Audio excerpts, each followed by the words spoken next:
Google's always changing. There's algorithm tweaks. It feels like almost daily. A lot of times we don't notice them. If you're deep in the industry, then you'll see some of the bigger ones that hit.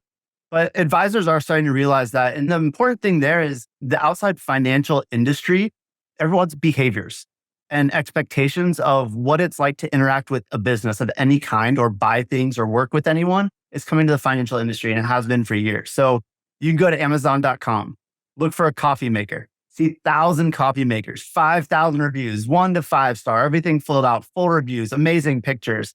And we have that experience and we expect that in the financial space. And so we expect that from our advisors. Welcome to the Active Advisor Podcast, brought to you by Harbor Capital.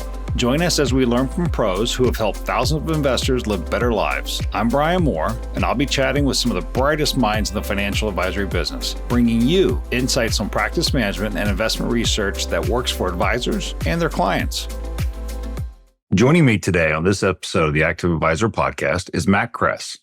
Matt is a dynamic professional with a passion for growth, relationship building, and making a positive impact by helping busy financial advisors and their marketing teams convert their website traffic into profitable leads and helping them launch growth systems. With a diverse background spanning various industries, Matt brings a wealth of experience to the table. His journey includes co-founding and successfully selling Relate.ly for those who are listening, a smart relationship management software, and played a key role in the acquisition of Kredible, a technology-enabled practice management firm. Matt also helped start Bunnell Idea Group, an innovative business development training firm, and over the years, he's helped hundreds of financial advisors and other businesses grow by adapting their prospects' buying behaviors and improving their sales and marketing processes. Matt's primary focus today revolves around combining accurate data, strategic thinking, effective processes, and the power of people to drive growth for advisory firms. Join us as Matt shares his insights, experiences, and the joy he finds in working with fun people and making a positive impact in more ways than one.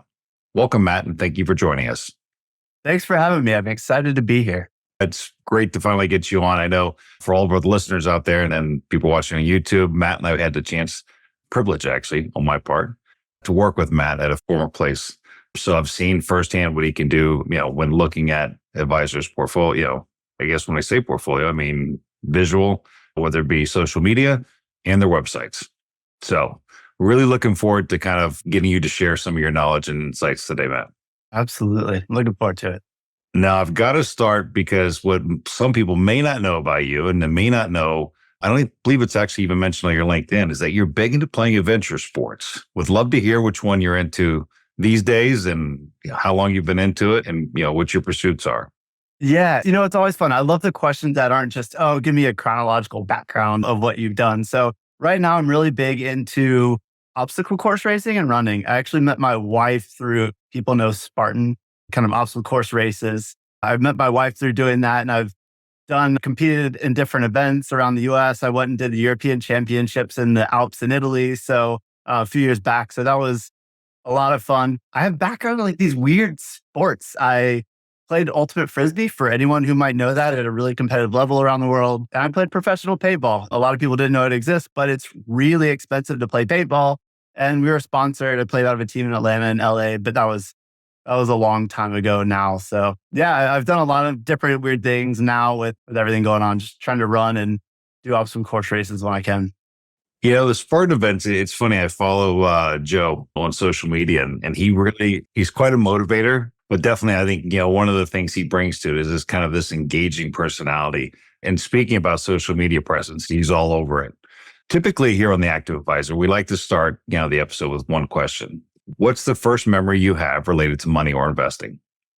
Yeah, I love the question. So my first memory actually goes back to, it was 2011. It wasn't even that long ago, I guess 12 years now, or 13 years. But my dad bought me stock of a pharmaceutical company that was really aiming to cure cancer. I think the price per share was just around $6 then.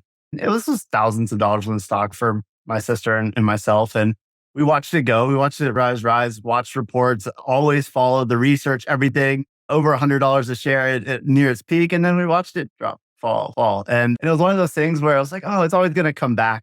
It didn't come back. So it wasn't until like $25 a share that I did something with it. Now it's under $1. So It's funny having the discussion and me working with advisors is like, I am not the best at this, but it was something that was interesting. I believed in it, watched it. And so it's just a good experience and lesson for me. I think it's funny when everybody kind of talks and kind of, looks back at that one point, that one kind of seminal moment in their lives where they're like, oh, wait, let me actually start thinking about this in a different way. And then let me kind of start, taking a deeper dive in it all in our own way.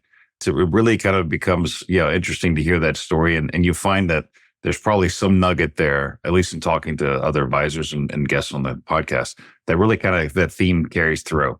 Yeah, absolutely. I mean, that defines a lot of like why I like doing what I do. I also got into Bitcoin really early, wrote a bunch of waves, but things could look a lot different if I was a little smarter or different at the time with everything. So yeah, Well, there's always tomorrow. always. But one of the things I find most interesting about your background is the research you did at a firm called Kredible. Now, we met shortly after that, but I would love to hear more about your background, what led you kind of to be on that team and really interested in that area, and also the research that helped shape your perspective on the financial industry. Yes, great question. So in 2015, I was selling my software company that I co-founded with a friend. And I joined a startup called Kredible. And the whole idea was really starting with data and research, more research than you would ever think you could have on a set of people to understand a little bit more about why they buy, their whole buyer journey, everything that causes them to say, you know what, I want to hire this person and everything along the line. So we worked with different verticals at first, but we partnered with a major wirehouse to really dive deep, do a massive research set on prospects of advisors, over 5,000, looking at them either while they're in their journey or just going through it to say, okay, what are the events in their lives that are causing someone to say, you know what, I'd like to talk to someone. I need a little bit of help, all the way through the steps to saying, okay, I'm going to contact this advisor. I see myself trusting them. And then I want to start the conversation and move forward to hiring them. So we didn't always have the in-person, how did that advisor do? Do they convert those well? But we saw everything that led up to it. And we could start really pinning down and narrowing down the whole buyer journey for a prospect, whether it was cold or referral, every step along the way. And we started seeing that and realizing how impactful it was for advisors just to understand that and understand how to apply it to help them grow their business. The main focus, I guess, in your area has really been kind of, combining data, strategy, processes, and converting that into how people, I guess, are using, making their final decisions to drive possible growth and whatever the other side of that is, which in this case was kind of financial advisors. When you think about an advisor's online presence, what are some of the key areas advisors should be focusing on to optimize their presence? Now, I know, would love to hear kind of what the data showed initially and what kind of working with advisors over the year. Did you find that really kind of backed up what the data showed, or did you experience and learn anything else? Great questions. So, man, there's a lot there. The data really showed that in general, a lot of advisors thought they were differentiated, but to prospects, they looked the same. A lot of advisors still have just bullet point lists of here are the services we offer. Here's a contact page. There might be a form and there's a submit button. Who knows how long it's going to take to get back in touch with them or anything about them. And then there's more we's than you's on the advisor website. And so prospects struggled. They had anxiety when they were having events in their lives, whether there was like a uh-oh moment, things like losing a job or some really big financial change or whatever, or just enough of these trigger events that snowballed, whether it was turning a certain age, thinking about getting a vacation home, or just can they retire with confidence? And as prospects were going through to look at advisors and evaluate them, one, they didn't know how to find them. They didn't know the right questions to ask advisors. They thought that they might get charged more or be taken advantage of if they didn't ask the right questions. So there's a lot of anxiety in that process. And that really showed in the data. And so people were just anxious. They didn't know. And so when we kind of applied that and we looked back and said, and I think back to all the advisors I've worked with, the 250 plus, when I look back, then I realized most advisors do kind of look the same. We did a study looking at many thousands of advisors' websites, and one specifically at a very large firm that have templated sites, 55% of advisors had the same exact mission statement. So how do you differentiate that? And so when we started realizing that advisors, whether on the independent or whatever side they're on, they looked similar, that started to apply and match up with the research. And so, yeah, it was interesting that they were similar, but I did start, and there has been a big shift in the industry that advisors are now realizing more and more there needs to be some changes here or there that they can make, especially for their prospects. I know when we had the chance to work together, and that was a couple of years ago, I'm sure things hopefully have changed, maybe not, but would love to hear your thoughts. I think when we were talking before and kind of working together, one of the things that we really talked about was kind of when you had those seminal moments in your life where there was an event, an external or internal event to the family or to the individuals that prompted them to look to seek out an advisor. I think one of the things that obviously I remember we talked about all the time was family and friends, parents, kind of, and then you went to everybody's favorite search engine, Google. Yeah. And have you seen advisors, you mentioned about it briefly, have you seen advisors really kind of start to kind of understand that we need to do, and maybe probably more at the independent level, but we need to actually start beefing up, that on our online presence. So the Google, actually you taught me all this, but there's a spider or something I remember you're saying that kind of goes through every couple of days or nightly and categorizes everything by keywords and searches and locations and everything. Yeah, Google always changes. And I'll go back, I'll answer part of your previous question. Google's always changing. There's algorithm tweaks. It feels like almost daily. A lot of times we don't notice them. If you're deep in the industry, then you'll see some of the bigger ones that hit. But advisors are starting to realize that. And the important thing there is the outside financial industry, everyone's behaviors and expectations of what it's like to interact with a business of any kind or buy things or work with anyone is coming to the financial industry, and it has been for years. So you can go to Amazon.com. Look for a coffee maker. See 1,000 coffee makers, 5,000 reviews, 1 to 5 star, everything filled out, full reviews, amazing pictures. And we have that experience, and we expect that in the financial space. And so we expect that from our advisors. And so when we have these trigger events in our lives as a prospect or prospects of advisors, they're doing two main things, right? They're either going to Google and typing in just right off the bat for a cold search. They might be an executive, and they might say something like advisor helping executive compensation or 10B5-1, whatever. There's the specific thing they're looking at, business owners, et cetera, or just people. Or, so that's a cold search, or they're starting with referral. The majority of people start with referrals, about 70%. That number is dropping slightly, more trying to find advisors on their own. But even when they get referrals, they get 2.6 referrals on average, or close to 3 referrals on average. And they're going to Google, like you said, typing the advisor's first, last name and location, or first, last name and firm name. And what shows up on that front page of Google search results is the advisor's first impression. So that's how you're being trusted, how you're being seen by your prospects. And so there's a few things that are really important there, kind of going back to your question. So your local business listing, that's very important. I know there's a lot of hesitation to have those and even think about, hey, what if we get reviews here? We can't manage those. Google owns it. I see a lot of, especially independent advisors, but even all the big advisors under very big firms, they have local business listings, there are reviews there. Google manages that. Now, don't comment on them, but the more of those you have and the more 5-star higher reviews, then the more favorable you're going to be seen in prospects' eyes. So local business listing on Google is extremely important. Uploading new photos of your firm, your team, smiling faces are really important. LinkedIn profiles, even if you don't post on LinkedIn, if you're an advisor, you say, you know what, I don't want to deal with it. My clients aren't there.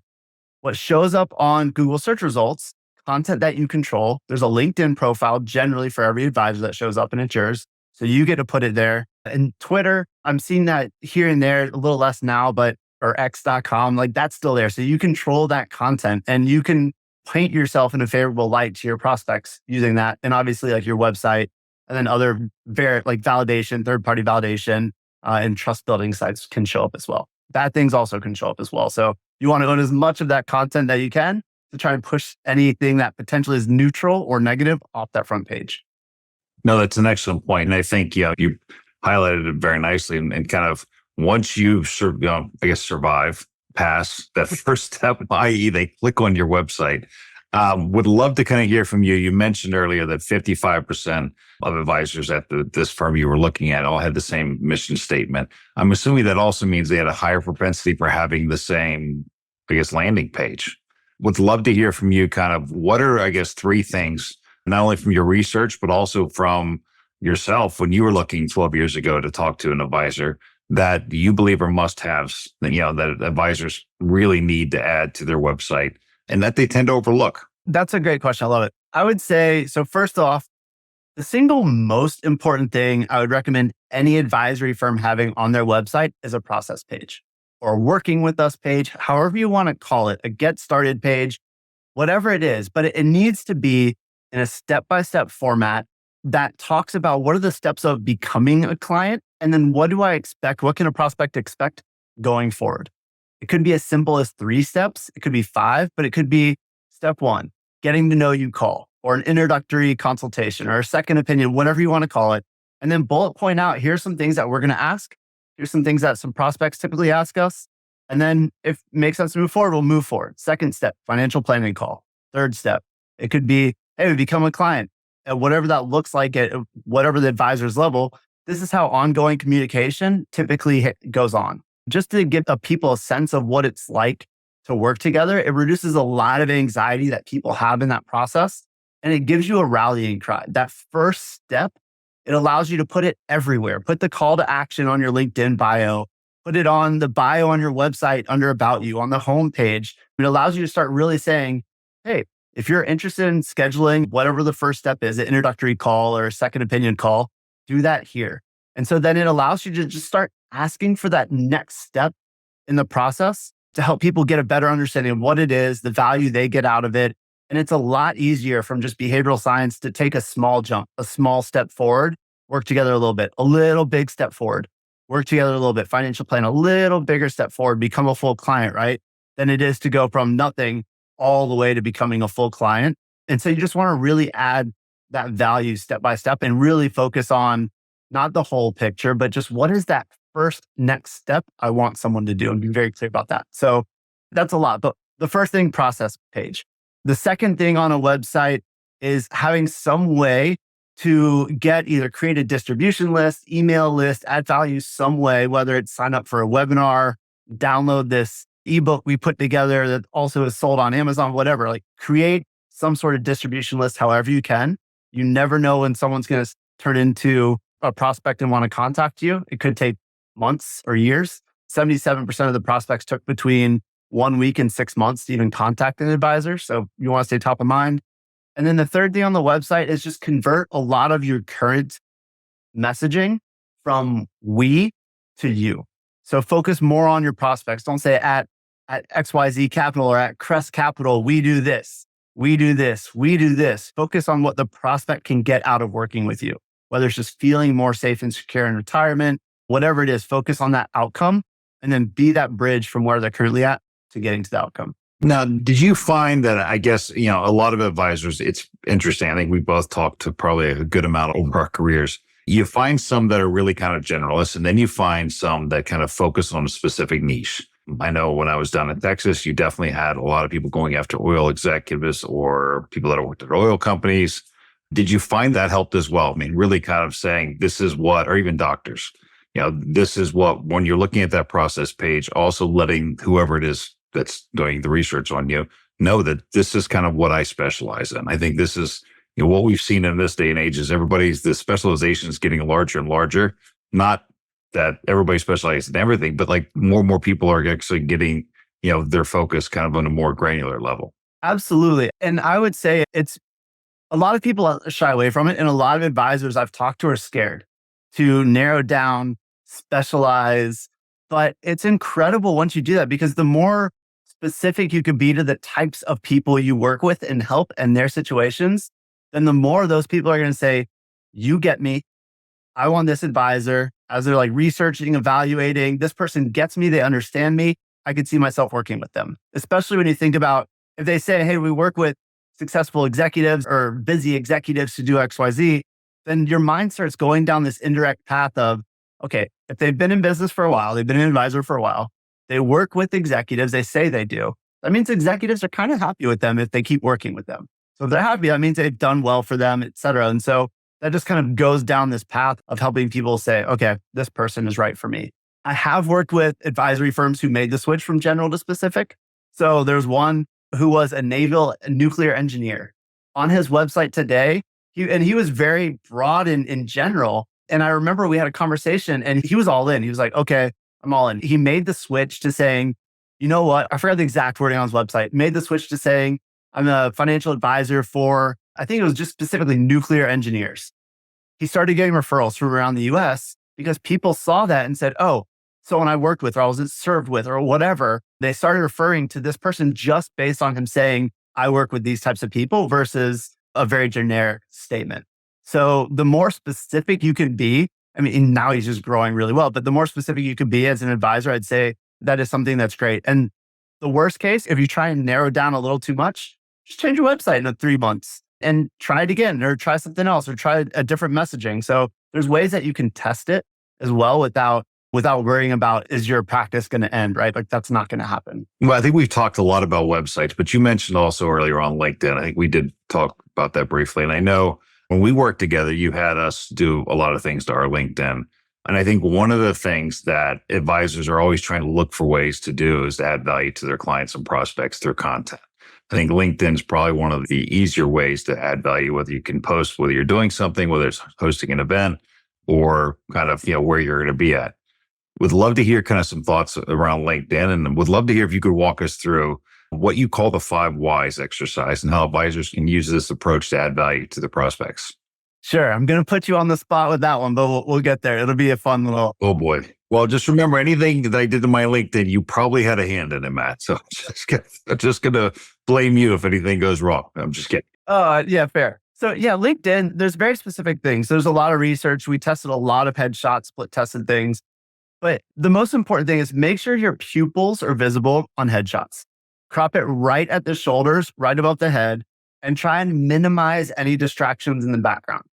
Just like when we're in person, we're seeing someone on the street, you're like very quickly your mind is going, can I trust them? Can I not? Are they friendly? Are they not? And we're looking at pupils to do that and warm smiles to do that, right? So make sure there's crow's feet in your eyes. You have this warm smile, your corner of your mouth is turned up a little bit. You can show teeth or not. I would recommend showing a little bit. But yeah, dress like business casual or professional, how you would in the first meeting for the headshot. For the headline on a LinkedIn profile, some very big firms are keeping advisors to advisor name and title at firm. That really doesn't help a ton. What you really want to do is have the headline be flipped so people immediately see the types of people you work with and how you can help them. So it could be as simple as instead of saying first name, last name, and title, say something like along the lines of, I help executives and their families build their life legacies and feel more confident in their retirement. Something very specific. I work with these types of people. And you could just say individuals and families looking to retire or retirees or whatever, but specific of the types of people you work with and then how you can help them feel what you can help them get out of working with you. From there, LinkedIn summary. So you'll see there's 2 or 3 sentences, depending on what LinkedIn is showing, that's visible right away. You want to start those first 1 or 2 sentences with something more connecting with you. Most advisors say third person. First of all, you want to be first person. So I do this. This is your page. Our research found that was important, but start off with something connecting, a story, why you became an advisor, 2 sentences even that just say why you became an advisor and why you like working with people so that people are more likely to hit that more button to read more. And then you could have proof points, years of experience. If you're on any top best in state advisor list, definitely put that. Then bullet point and say, these are the types of clients we work with. Use bullet points in your LinkedIn. You can copy paste it from Microsoft Word and it pulls people's eyes there, right from a paragraph. So really try and pull people's eyes. And then at the end of that summary, put in next step. If you're interested in setting up a second opinion, go to here to get this. Go to the website here, schedule an introductory call and use that rallying cry before we talked about with the process. So those are the most important things on LinkedIn. I wouldn't stress too much about much further down the page. You could put some experience there, try and put a call to action as well. But those are the most visited parts of someone's LinkedIn profile are the headshot, the headline, and that summary as well. No, I think those are all great parts. And I like to think mine's pretty good and accurate. If I recall correctly, I think one of the things I remember you talked about in that summary part there was to talk a little bit about yourself if you can. Really kind of, again, you're trying to personalize or humanize yourself is probably a better way of saying it and kind of give them something. So like this person who is a nuclear engineer, I'm sure they probably had something in there about that makes the prospect think they get me. Yeah. And I forgot to answer that. And then we can jump into the 5 whys too. Absolutely. So there's a lot of behavioral science. The more quickly and the more someone can find an uncommon commonality with you. So something that not everyone shares with you. When 2 people have that they are more likely to trust each other and quickly build a relationship. There was a study done where people were basically put in different rooms at different times, and then they would be followed up. So people were put in a room, they said, hey, network, talk to each other. After 30 minutes, I forgot the exact timeline, they got out of the room and researchers said, well, how did you trust them? How did you like them, et cetera? And it was kind of a meh response. And then later they did a few different ones. And one specific one, they said, going to the room, you all have similar fingerprints. And so they networked, they talked. And then after, when the researchers asked them about it, they liked each other a lot more. And it was everyone not similar fingerprints, right? But kind of similar at the same time. And so similar is like you were asking me about sports activities. When I find an advisor who likes obstacle course racing or running, like bigger ultra marathons or like longer runs and stuff, and we can share a quick discussion around those, then we really quickly like build this sense of trust. So as an advisor, don't just say, I like fitness or I like food or I like traveling, but add something specific. I like hole in the wall restaurants with this type of food, khao soi from Thailand, northern Thailand, or I'm trying to qualify for Boston Marathon, something more specific that is a little more uncommon than most and is really helpful there. So I would definitely put that on your bio on the website and LinkedIn. But jumping into 5 whys. So this helps advisors and it helps us just turn messaging from generic into very specific messaging that resonates with our prospects. So 5 whys, you could think of, it came from the Toyota Motor Corporation as a way to really find a lasting solution to a problem. So diving deeper, asking why. So Brian, I'm going to put you on the spot with this one. We'll walk through it. Think of short answers, but I'm going to ask you why 5 times. And I'm going to start with one question. So if, say you're an advisor on your website, you say, hey, we do financial planning with executives. You could think of Jade Smith. She's an executive. We do financial planning for her and her family. So instead of having the message, we do financial planning on the website, we want to turn that into something that is more exciting and interesting and really resonates. So the first question I'll ask, the first why is, and just give short answers. Brian, why is financial planning important for Jane, your client? I think to better help them understand and navigate the road ahead towards retirement. Okay, so that's the first one. So better help understand, navigate the road ahead towards retirement. Why is the second one is, why is it important that they better understand and navigate the road towards retirement? I think there's a lot of things and variable, outcomes for picking different investments and making different business choices and longevity expectations. Yeah. So then, great. So then the third question, why is it important that they consider different ideas and ways of picking investments and longevity circumstances? Well, it's their job. So they're going to be much more up to date on what's out there and the different, avenues and approaches and I guess processes than I am. Yeah. So then for Jade, so the fourth why is it important that her advisor is more up to date on the appropriate investments and approaches than Jane is? That's their job. And that's the expectation is why Jane would go to them. Yeah. So then why is it important that Jane hires them? What does she get out of that? I think she gets their experience, their insight, and their management prowess.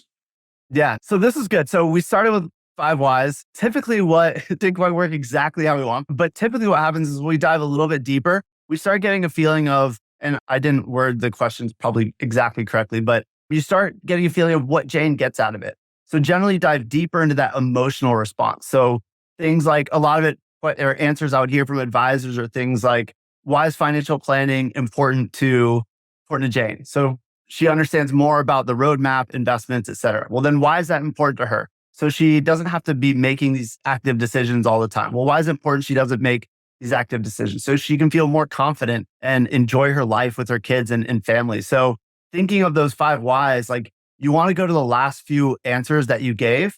And then those are really good points to turn into messaging on the website, turn into marketing messaging. A lot of times we hear that when you do this with an advisor about their practice or with a client even, they'll come back to responses of, so I could feel more confident and feel more free in retirement. And those are words that I don't see often on advisor websites. But when you say, as an advisor, my number one goal is to help you feel more confident in your retirement, build your legacy, protect it, whatever it is, then those words you get from the 5 whys and those resonate most with prospects and clients. No, I think that's great. That it's, they really I think it really kind of helps advisors and financial advisory firms, hopefully, get back to why people do want to actually partner with them and use them. And I think it can be seen as a grounding tool, brings you back to kind of home base. This is why we do what we do. Yeah. And a lot of times it feels like, oh, this answer is stupid, or I've had advisors kind of like zone out when I ask this question. And then I ask again and again. I say, just stick with me, please. And once you get to those last ones, absolutely, instead, you might not want to hire a writer right away or make a quick tweak or something or change how you talk about it, but it can make a lot of impact if you take those words that your prospects are using and put them right on your website. No, it definitely does. Definitely does. Thank you so much for joining us today. Hopefully this is one of many in the future, but yeah, I think you've given kind of not only myself a good refresher, but also all the listeners kind of really an update and something to start looking at their website and their social media presence in a different way. Love to ask you our closing question here. From your experience, what's your take on active management, and where have you observed it making the most significant difference? And I would imagine it's probably going to be actively managing your website or your social media presence, but would love to hear your thoughts.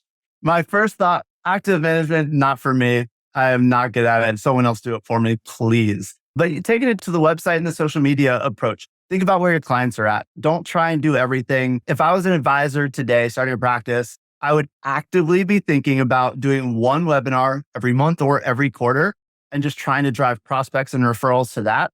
And then taking that content and cut it up and post it on social media, split it in different ways. So when I think of like active advisor marketing or whatever, that's kind of what I think of is really centered and focus on, say, a webinar and then split that up and push that out. It feels a lot more active than you would be, but that's kind of what I think of like when it comes to like growth or active marketing type stuff, as opposed to investments, which I don't want any hand in.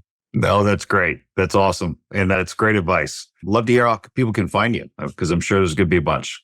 Yeah, absolutely. Feel free. Find me on LinkedIn, linkedin.com/in/Matt Kress. If anyone's listening, MATTKRESS. Those are S's in Sam, S's in Sam. Twitter or X, Matt Kress as well. Or email me, just matt@mattkress.com. Feel free to reach out. I love this stuff. So happy to be here. No, that's great. Well, thank you again, Matt.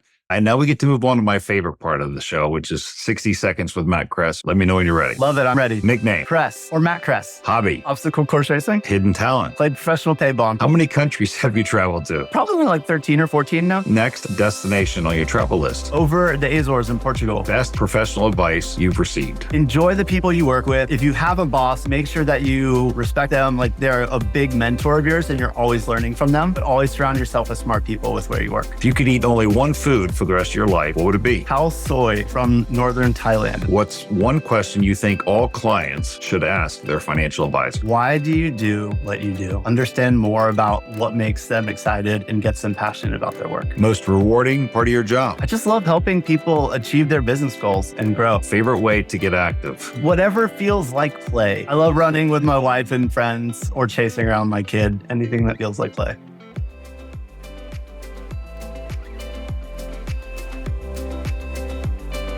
Whether you're a seasoned advisor or just getting started, The Active Advisor, brought to you by Harbor Capital, offers professional insights for the financial advisor community. Visit us at harborcapital.com to learn more. And don't forget to subscribe to The Active Advisor on Apple, Spotify, Google Podcasts, or wherever you listen to podcasts to stay up to date on investment trends, tried and tested research methods, and what your industry peers are up to. From all of us at Harbor Capital, thanks for tuning in. And now for important disclosures. This material is for informational purposes and is not intended to be relied upon as a forecast, research, or investment advice, and is not a recommendation, offer, or solicitation to buy or sell any securities or adopt any investment strategy. The opinions expressed are as of 15th of February 2024 and are subject to change. The opinions expressed by the speakers do not necessarily represent the views of Harbor Capital Advisors, Inc. The information and opinions contained in this material are derived from proprietary and non-proprietary sources deemed by Harbor Capital Advisors, Inc. to be reliable and are not necessarily all-inclusive and are not guaranteed as to accuracy. This material may contain forward-looking information that is not purely historical in nature. Such information may include, among other things, projections and forecasts. There is no guarantee that any of these views will come to pass. This material may not be representative of the experience of other individuals. Reliance upon information in this material is at the sole discretion of the viewer. This material is not legal, tax, or accounting advice. Please consult with a qualified professional for this type of advice. Investing involves risk, including the risk of loss. Stock markets are volatile, and equity values can decline significantly in response to adverse issuer, political, regulatory, market, and economic conditions. Fixed income investments are affected by interest rate changes and the creditworthiness of issuers. As interest rates rise, the values of fixed income securities are likely to decrease. Specific companies and issuers are mentioned for educational purposes only and should not be deemed a recommendation to buy or sell any securities. Any companies mentioned do not necessarily represent current or future holdings of any investment products. Harbor Capital Advisors Inc. does and may seek to do business with companies covered in this podcast. As a result, listeners should be aware that the firm may have a conflict of interest that could affect the objectivity of this podcast. This material is prepared by Harbor Capital Advisors Inc.